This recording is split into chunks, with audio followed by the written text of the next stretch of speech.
कला मन ही मन में खुश हो रही थी, लेकिन उसके पति का वहां से दूसरी जगह बदली हो गई। कला की तब तक एक छोटी बेटी भी हो चुकी थी। फौजी ने कला को उसी टूटे फूटे घर पर छोड़ दिया और उसे 300 रुपये हर महीने भेजने लगा। कला ने सोचा, मैं इस टूटे फूटे कच्चे घर को नया बना दूंगी। वहां पर भी खाली जगह पड़ी हुई थी और वहां पर कला ने सब्जियां भी बेचने लगी और उगाने लगी। तब कला के पास खूब पैसे आने लगे। उसने पूरा ही मकान पक्का बनवाने की सोची। कुछ महीने में ही पूरा मकान पक्का भी बनवा दिया और बिजली और पानी का कनेक्शन भी लगवा दिया। फिर मकान पूरी तरह से अच्छा बन गया। आंगन भी टूटा हुआ था, वहां पर भी दीवार डलवाई और आंगन भी पूरी तरह सही हो गया। अब तो घर और भी ज़्यादा सुंदर लगने लगा था। कला का पति कुछ दिन की छुट्टी लेकर घर आए और देखकर खुश हो गए। लेकिन एक दिन अचानक फौजी के बड़े भाई आ गए और कहने लगे, सुन भाई, मैंने तुमको रहने के लिए कमरा दिया था। अब मैं इस घर को बेचना चाहता हूँ और अगर कोई लेगा तो 9,000 रुपये में बेच दूंगा और अगर तू लेगा तो 10,000 रुपये देने पड़ेंगे। और कला ये बात सुनकर एकदम दंग रह गई। और जब फौजी की उम्र 7 साल की थी तब उसके माँ बाप भी गुजर गए थे। फौजी ने भाई से पूछा, माँ पिताजी दो घर थे, वो कहाँ गए? तब भाई ने जवाब दिया, जब तू छोटा ही था तो मैंने दोनों घर बेच डाले, तुझे याद नहीं? फौजी ने कहा, मुझे थोड़ा थोड़ा याद है। हमारे 2 गांव थे और दोनों जगह ज़मीनें भी थी।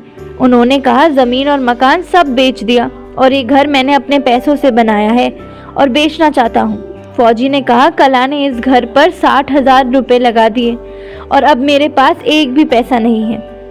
कुछ महीने रुक जाओ, फिर मैं आपको 10,000 रुपये दे दूंगा। फिर भी फौजी ने ये नहीं कहा कि मेरा हिस्सा कहाँ है। ये बात सुनकर कला को बड़ी हैरानी हो रही थी। वो सोच रही थी, अब करें तो करें क्या? वो अपना भाग्य समझकर चुप रही। कुछ कहती तो पति कहता, सब तुम्हारी वजह से हुआ है। बड़े भाई तब अपने घर चले गए। फिर भी कला को जिम्मेदार ठहराया गया। कुछ दिन बाद फौजी भी अपनी ड्यूटी पे चला गया।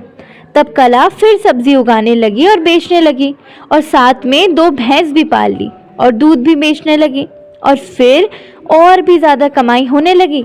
6 महीने बाद फौजी फिर छुट्टी आ गया। कला ने कहा, भाई जी के पैसे दे दो।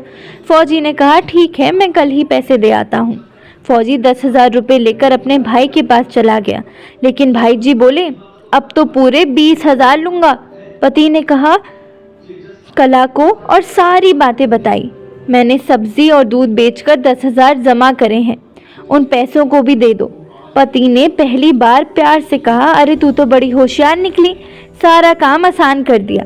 अब फौजी पूरे 20,000 अपने भाई को दे आया और अपनी ड्यूटी पर चला गया और कला सब्जी और दूध बेचने में व्यस्त हो गई। और इस बीच फौजी की तनख्वाह 950 रुपये हो गई थी। सब ठीक ठाक ही चल रहा था, लेकिन फौजी की नौकरी सिर्फ 15 साल की थी।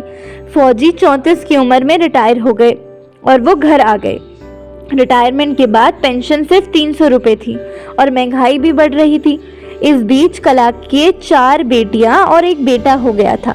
इसी को देखकर चंद्रकला के पति ने एक दुकान भी खोल ली और अब बच्चे भी पढ़ाई करने लायक हो गए थे। फिर कला और फौजी अपने बिजनेस में बहुत मेहनत करने लगे और फिर खुशी खुशी सब आराम से रहने लगे।